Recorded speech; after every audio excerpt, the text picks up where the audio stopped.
নরেন্দ্র মোদী এখন যেইভাবে শুরু করেছে আশ্চর্য হয়ে যাবেন। 17টি বড় বড় মসজিদের তালিকা করেছে সে। বাবরি মসজিদ শহীদ করার পরে সাহস বেড়ে গেছে তার, আক্রমণ হয় নাই তার উপরে, তাকে উচিত শিক্ষা দেওয়া হয় নাই, তার হিম্মত বেড়ে গেছে।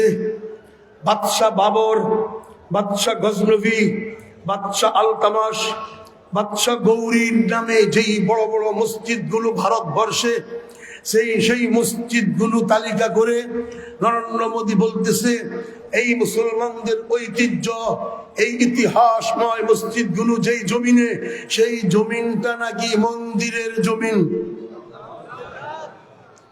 কথা বুঝেন নাই? সেই জমিন নাকি মন্দিরের জমিন। আবার দেখলাম 9 জন উকিল দাঁড়া করাইতেছে দারুল দেওবন্দ মাদ্রাসার জমিন নাকি অবৈধ জমিন। হায় হায়, দেওবন্দ মাদ্রাসার জমিন যদি অবৈধ হয়, বড় বড় সমস্ত মসজিদের জমিন যদি মন্দিরের জমিন হয়, অর্থাৎ সে আমাদের অস্তিত্বের উপর আক্রমণ করতে চায়। যেই দেওবন্দ মাদ্রাসা থেকে হুসাইন আহমদ মাদানী পয়দা হলো, শাইখুল হিন্দ মাহমুদ হাসান দেওবন্দি পয়দা হলো, হাকিমুল উম্মত মুজাদ্দিদ মিল্লাত আশরাফ আলী থানভী পয়দা হলো, আনোয়ার শাহ কাশ্মীরি, ইউসুফ বান্নুরি, আহমদ আলী লাহোরি পয়দা হলো, মাওলানা ইলিয়াস, শাইখুল হাদিস জাকারিয়া যেই মাদ্রাসা থেকে পয়দা হলো, সেই মাদ্রাসার জমিন অবৈধ। এটা কি বিশ্বাস হয়? 150 বছর অতিক্রম হয়েছে, গোটা এশিয়া মহাদেশে লক্ষ লক্ষ আলেম ওলামা মুফতি মুহাদ্দিস মুজাহিদ উপহার দিয়েছে সেই মাদ্রাসা, সেই মাদ্রাসার জমিন নাকি অবৈধ। যদি অবৈধ কোন মামলা আদালতে দাঁড়া করানো হয়, আর যদি ডাক আসে আব্দুল কুদ্দুস ফারুকী নরেন্দ্র মোদীর বিরুদ্ধে যুদ্ধে চাপাইয়া পড়বে, যারা যারা রাজি আছো দাঁড়ায় দাও।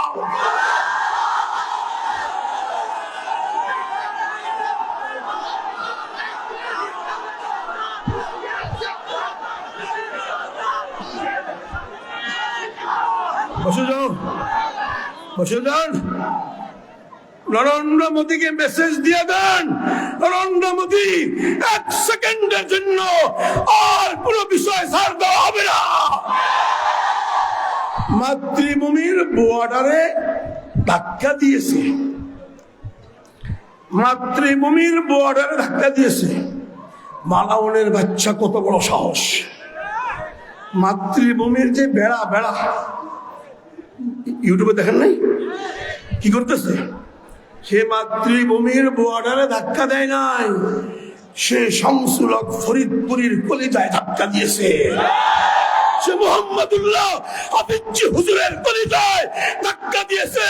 নরেন্দ্র মোদীর কালো হাত ভেঙে দিতে হবে। কত বড় সাহস! মালাউন কিভাবে ষড়যন্ত্র করেছে দেখেন, কিভাবে ষড়যন্ত্র করেছে দেখেন, একটু দেখেন। আবার জসীমউদ্দিন রহমান সাহেব চলে আসবে, একটু দেখেন। ভারতের গোয়েন্দা সংস্থা, ভারতের জঙ্গি সংগঠন RSS দেশের ভিতরে মুসলমানদেরকে হত্যা করে। ওই জঙ্গি সংগঠনের নাম উগ্রবাদী হিন্দু জঙ্গি সংগঠন RSS, মুখস্থ করেন। আরেকটা রাষ্ট্রীয় সংস্থা গোয়েন্দা 3 নম্বর ইসকন, পাকিস্তান বাংলাদেশের ভিতরে মুসলমানদের উপর আঘাত করবে। ভারতের হিন্দু উগ্রবাদী হিন্দু জঙ্গি সংগঠন ইসকন 3 নম্বর। এই 3টি সংগঠন ব্যবহার করবে কাকে? বাংলাদেশের ছাত্রলীগকে তারা ব্যবহার করেছে। এই ছাত্রলীগের দেখতে মুসলমান, কিন্তু শাপলা চত্বরে দেখেছেন ডাইরেক্ট কুকুরের মতন হাফেজ কোরআনদেরকে তলোয়ার দিয়া তুপ দিয়া তল্লা 2 টুকরা করে ফেলছে। হিন্দুও ফেল, ইহুদিও ফেল, খ্রিস্টানও ফেল। এই ছাত্রলীগের হেলমেট লীগ আর ডাকাত গুলোর সামনে এই চার সংগঠন র আর এস, ইসকন, ছাত্রলীগ এমন ভাবে গোটা বাংলাদেশকে কব্জা করতেছিল। 633 জন ওসি গোটা বাংলাদেশে, থানায় থানায় একজন ওসি, বাড়তি 2-1 থাকে। সেই ওসিদের মধ্যে 553 জন ওসি ইসকনের সদস্য থানায় ঢুকে দিয়েছে। অলরেডি চাকরিতে ঢুকে গিয়েছিল, মাত্র বাকি ছিল 72 জন বা 74 জন। ওই কয়েকজনের ধারা চাকরিতে ঢুকার সাথে সাথে ঘোষণা হয়ে যাইত বাংলাদেশ ভারতের অঙ্গরাজ্য। কেন? এমপি হইল ভারতের, ওসি হইল ডাইরেক্ট ইসকনের ট্রেনিং প্রাপ্ত সদস্য। থানা কন্ট্রোল করে কারা? এমপি, সরকারিভাবে প্রশাসনিকভাবে ওসি, টিউনও থাকে। এইভাবে যখন ষড়যন্ত্র চলতেছিল, আল্লাহ পাক আলহামদুলিল্লাহ, আল্লাহ তোমার দরবারে লক্ষ কোটি শুকরিয়া, সালাম। 8, 9, 10 অনার্স মাস্টার্সের ছাত্রদেরকে সালাম, স্যালুট। সারা জীবন তোমাদের শুকরিয়া আদায় করবো। একটা ধাক্কা দিল, ধাক্কার সাথে র আর এস, ইসকন, ছাত্রলীগের সকল ষড়যন্ত্র ভেঙ্গে কাবাইতুল আনকাবুত মাদ্রাসার জালের মতো এই হইল আসল ষড়যন্ত্র। কোথায় শাহজালাল ইয়ামানির উত্তরসূরিরা? কোথায় বড় হুজুর নুরুল হুদার আল্লাহর রূহানি সন্তানরা? কোথায় কোথায় কোথায় আছেন আপনারা? একটা ধাক্কা দিল ছাত্ররা, সমস্ত ষড়যন্ত্র মাদ্রাসার জালের মতো তছনছ হয়ে গেছে। এখন ইনশাআল্লাহ আমাদের সামনে আসতেছে গজওয়াতুল হিন্দ। যুবক ভাই, তোমাদের কাছে আবার হাত জোড় করলাম। মীর ওয়াইশপুর দাওরা মাদ্রাসার সম্মেলন, আল্লামা নিজামুদ্দিন সাহেব হুজুর, আমি গুনাহগার কেও দাওয়াত করেন, হাকিমুন নফস কেও দাওয়াত করেন, জসিমউদ্দিন রহমানী সাহেব হুজুর হয়তো এসে গেছেন বা আসতেছেন, উনিও আসবেন। আমরা সবাই এই আল্লাহর ওলিদের হাতে বায়াত করব, পাক্কা নিয়ত করব ইনশাআল্লাহ। গণবিপ্লবের যদি ডাক আসে, আর ভয় করা যাবে না, আর মৌতকে ডরানো যাবে না। যেখানে থাকবেন, যেই অবস্থায় থাকবেন, ময়দানে ঝাঁপ দিতে হবে ইনশাআল্লাহ। আমাদেরকে মোদির সামনে গিয়ে বলে দিতে হবে, নরেন্দ্র মোদিজি, এই হিন্দুস্তান তোর বাপের না। এই হিন্দুস্তানে আমার বাপ দাদারা 750 বছর রাজত্ব করেছে। হিন্দুস্তানের স্বাধীনতার পিছনে 35 থেকে 37 জন বড় বড় নেতার অবদান।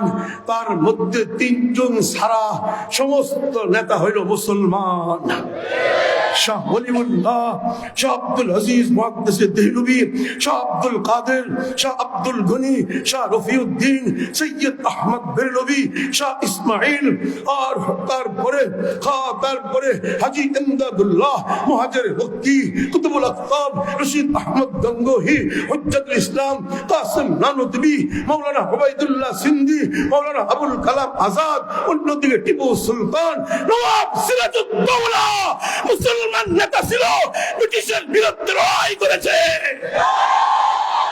মালাউনের বাচ্চা ছিল 3 জন, মাত্র নেতা কয়জন?